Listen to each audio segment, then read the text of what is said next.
অবশেষে গ্রেপ্তার হলো পুষ্পা ওরফে জাহাঙ্গীর খান, যিনি ফলতার পুনর্নির্বাচনে হেরে যাওয়ার পর গা ঢাকা দিয়েছিলেন। পুলিশ তাকে খুঁজে পাচ্ছিল না। নেপাল সীমান্তে আমাদের এসটিএফ এবং জেলা পুলিশের যৌথ উদ্যোগে তাকে আজকে গ্রেপ্তার করা হয়। খুব ভালো খবর। এই পুষ্পাই তো বলেছিল, মানে জাহাঙ্গীর খান ঝুঁকে নেই, যার ভয়ে ফলতায় মানুষ ঠিকঠাক ভোট দিতে পারতো না। ফলতায় একটা অরাজকতা তৈরি করে রেখেছিল। ডায়মন্ড হারবার যে মডেল ভাইপো বলতো, সেই ডায়মন্ড হারবার মডেলের একটি অন্যতম কারিগর ছিল এই পুষ্পা। মানে নানা রকম দুর্নীতি থেকে শুরু করে নানা রকম অনৈতিক কাজ এই পুষ্পা করেছে। এরা নানা রকম দুষ্কর্ম করেও জেলের বাইরে এতদিন ঘুরে বেড়াচ্ছিল, কিন্তু সরকার পরিবর্তন হতেই এদের পুষ্পার ফুস মানে হয়ে গেছে। তো এখন পালিয়ে গিয়ে কোনো লাভ নেই, এখন এদের স্থান হবে জেলের পেছনে।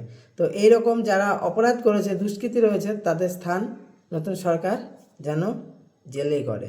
এরা বাইরে সমাজে ঘোরার যোগ্য নয়।